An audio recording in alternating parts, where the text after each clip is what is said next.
नमस्कार दोस्तों, सहायक आचार्य भर्ती को लेकर के बड़ी अपडेट आ रही है और पारा के लिए भी, नॉन पारा दोनों के लिए वीडियो काफी ज्यादा खास होने वाला है। इस वीडियो को अंतिम तक देखिएगा, सारे पॉइंट को मैं एक्सप्लेन करने वाला हूं। सबसे पहले देखिए, नियुक्ति रुकेगी या मिलेगी, ये तो मैंने बताया था। नियुक्ति तो हो गई है, समझिए कि आपका नियुक्ति पत्र तो मिल ही गया, बट किनके लिए मैं बात कर रहा हूँ, नियुक्ति पत्र रुकेगी या मिलेगी, ये आपको पता चल जाएगा आज के अंतिम वीडियो में। जिनको मिल चुका है उनके लिए दिक्कत नहीं है ना। उनके लिए भी कहीं ना कहीं खास पॉइंट है इस वीडियो में, देखिएगा। और रिजल्ट होल्ड वालों के लिए खुशखबरी निकल करके आ रही है। जितने भी लोग हैं अंतिम तक देखिएगा, मैं आपको सारी चीजें पॉइंट बाय पॉइंट एक्सप्लेन करूंगा। सबसे पहले आप यहाँ पे देखिए क्या बातें सामने आ रही कि 26,001 सहायक आचार्य भर्ती में एक बड़ा अपडेट आया है। नियुक्ति पत्र एवं योगदान, आपको पता होना चाहिए कि 26,001 है ना, 26,001 सहायक आचार्य भर्ती के अंतर्गत अधिकतर अभ्यर्थियों की जो आपका नियुक्ति पत्र जारी कर दिया गया है। आप सभी जानते हैं ना, लगभग अभी तक 10,000 के आसपास में 10% मैंने लिखा, 10,000 के आसपास में आपका नियुक्ति पत्र मिल चुका है ना। 10,000 के आसपास में आपका नियुक्ति पत्र मिल चुका है। बट यहाँ पे देखिएगा कई सारे सामने आ रही बातें निकल करके कि बहुत से अभ्यर्थी अपने अपने जिले में योगदान कर चुके हैं। लेकिन यहाँ पे आप देखिए कि योगदान करने के बाद सभी को ट्रेनिंग के लिए भेजा जा रहा है, ये भी आप सभी जान रहे हैं।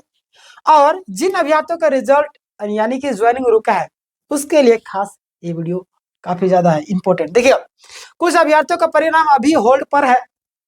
बहुत सारे अभ्यर्थियों को, चाहे नोटिस वाले हो, बायोमेट्रिक वाले हो और बिना नोटिस वाले हो, अलग अलग तरीके से, है ना, सारी के लोग करके हम लोग बात करेंगे।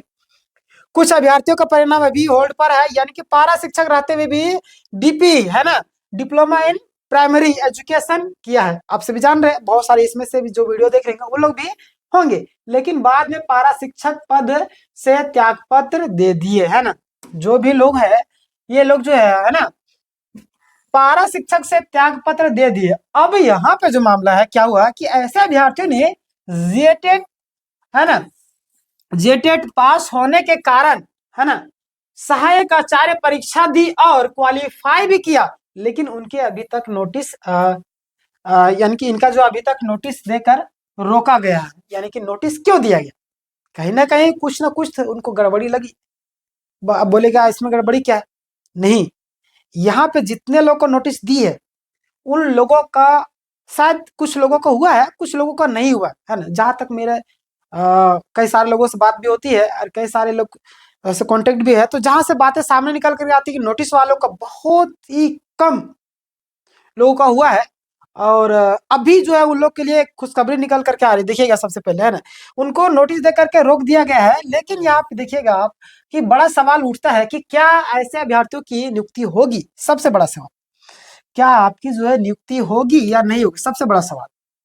आपके अनुसार क्या लगता है? आप तो बोलेंगे ही यस, बिल्कुल होना चाहिए। आईटीआई में साफ साफ जवाब है। देखिए क्या बोला गया, जो अभ्यर्थी वर्तमान में पारा शिक्षक है, यानी कि जो भी अभ्यर्थी आपका वर्तमान में पारा शिक्षक नहीं है, उनकी गणना पारा कोर्ट में नहीं होगी। अब पारा है ही नहीं तो कैसे होगी कोर्ट में गणना, नहीं ना होगी, बात तो साफ है। लेकिन उनकी नियुक्ति नॉन पारा कोटे में की जाएगी, समझे। उनकी जो नियुक्ति है आपका नॉन पारा में की जाएगी।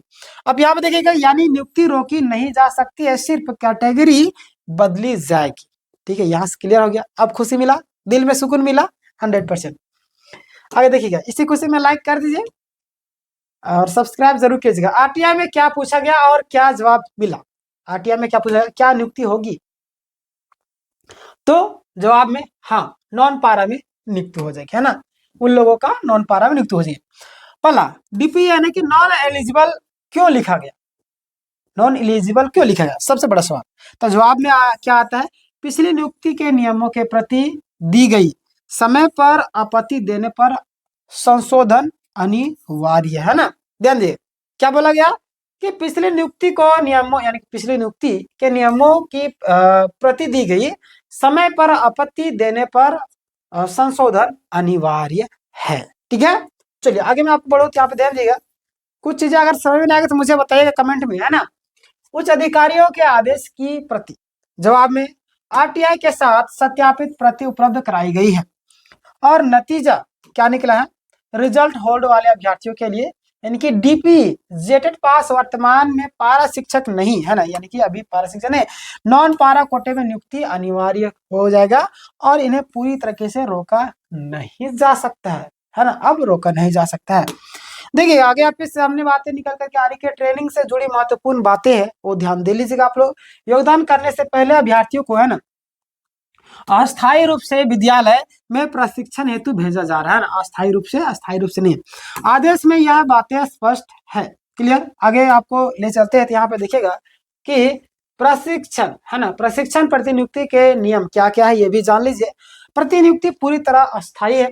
दूसरा, अस्थायी पद मिलते ही यह प्रतिनियुक्ति स्वतः समाप्त हो जाएगी, यानी कि अभी जो अस्थायी है बट जैसे ही अस्थायी मिलेगी आपका ये क्या हो जाएगा, समाप्त हो जाएगा, है ना। चलिए आगे बढ़ते हैं। यात्रा भत्ता नहीं मिलेगा आपको, यानी जाने आने का, ठीक है। विद्यालय में टाइम टेबल के अनुसार उपस्थित अनिवार्य है और उपस्थिति के आधार पर ही वेतन भुगतान होगा, समझे, जितना आप प्रेजेंट रहेंगे। अगला देखिए, आपको विद्यालय के सभी नियमों का पालन जरूरी है और जिले के सभी कार्यक्रम में भाग लेना भी अनिवार्य है।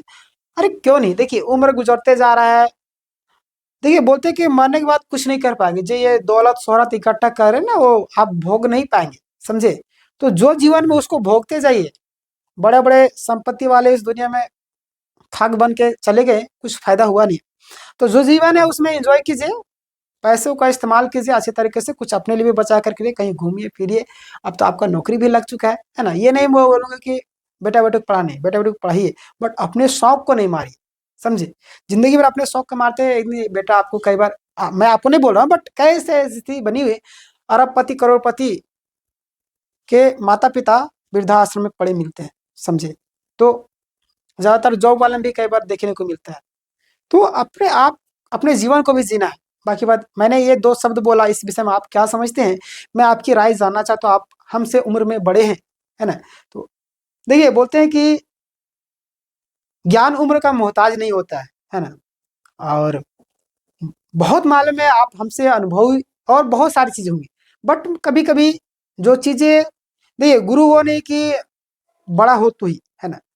अगर छोटा बच्चा भी हमें कुछ भी चीजें सिखा रहा है, चलते फिरते अगर किसी ने कुछ शब्द दो शब्द सिखा दी, उनकी व्यवहार से हमने दो शब्द सीख लिए, कुछ चीज सीख लिए, तो हमारे लिए गुरु के समान, ठीक है। बाकी तो आप समझ रहे होंगे मैं क्या कहना चाह रहा हूँ। और इसलिए बोलता हूँ कि अपना जीवन भी थोड़ा सा जीने की कोशिश कीजिए और ज्यादा बचा कर नहीं रखना है ना, बड़े बड़े कोठियां ऐसे पड़ी मिलती है। और जिले के सभी कार्यक्रम में भाग लेना अनिवार्य, यानी कि एमडीएफ, यूडीआईएससी और ई विद्या वाहिनी में प्रयास कार्यक्रम, जय गुरु जी है, ये सारी चीजें जो आपको जानना जरूरी है। और lesson plan, kitchen garden 100%, sorry 10% उपस्थित नियम, 100% अनुपालन आदि, ये सब चीजें आप जानिए। बाकी बात जान ही जाएंगे। लगभग 15 दिन की ट्रेनिंग होगी और ट्रेनिंग के बाद अस्थायी विद्यालय अलॉट किया जाएगा। और आप देखिएगा आपके यहाँ पे वेतन संबंधित जानकारी की जिला शिक्षा अधीक्षक कार्यालय के योगदान, यानी कि ज्वाइनिंग तारीख से ही वेतन शुरू और अस्थायी विद्यालय में उपस्थिति दर्ज होने पर वेतन लगातार जारी रहेगा, है ना। तो ये था। और अंतिम निष्कर्ष पर अगर मैं पूरा समरी को मैं एक 30 सेकंड में बताऊं तो देखिएगा, 26,001 सहायक आचार्य भर्ती में डीपी यानी कि जेटेड पास अभ्यर्थी की नियुक्ति नॉन पारा में अवश्य होगी, घबराने की जरूरत नहीं। रिजल्ट होल्ड बाद में सुधार के बाद नियुक्ति जारी होगी। ट्रेनिंग अस्थायी है अभी फिलहाल के लिए, और जैसे ही आपका कंप्लीट हो जाएगा स्थायी हो जाएगा, है ना। पदस्थापन प्रक्रिया तेजी से चल रही है। तो ये था आज का पूरा कंप्लीट अपडेट। बाकी बात, अगर आप किसी को सजेशन देना चाहते हैं कि कोई ऐसा चैनल जहाँ पे फ्री आपको सारी क्लासेस होती है, तो हमारे यहाँ पे सारे क्लासेस 6:30 बजे सुबह आपका इंग्लिश क्लास होता है, किसी भी एग्जाम की तैयारी करते हैं। 8 बजे सुबह आपका हिस्ट्री होता है, 9:30 बजे आपका मैथ होता है, 1 बजे रीजनिंग होता है, शाम के 3 बजे सॉरी शाम के 6 से लेकर 10 बजे के बीच में 3 सब्जेक्ट में लेता हूँ, जिसमें आपका हिंदी हो गया, कोठा हो गया और झारखंड जीके हो गया। पीडीएफ आपको प्राप्त करना हो तो टेलीग्राम में जुड़ जाए, वहाँ पे सारे पीडीएफ मिल जाएंगे। और वीडियो को आप चाहे तो शेयर कर सकते हैं, मैं प्रेशर नहीं करूंगा आपकी इच्छा पर। मैं हमारे बोलने ना बोलने से, देखिए हमारा माइंड वही सुनता है, हमारा माइंड वही करता है जो हम करना चाहते हैं ना। हमारे बोलने ना बोलने से आप कुछ करेंगे नहीं, पर ये तो मुझे मालूम है, हम भी इंसान है ना। बाकी तो आपकी इच्छा जो चीज़ करने की होती है आप वही करते हैं, ठीक है ना। आपकी इच्छा शेयर करना कीजिए, नहीं करना तो मत कीजिए। बाकी बात मिलेंगे नेक्स्ट सेशन में, तब तक के लिए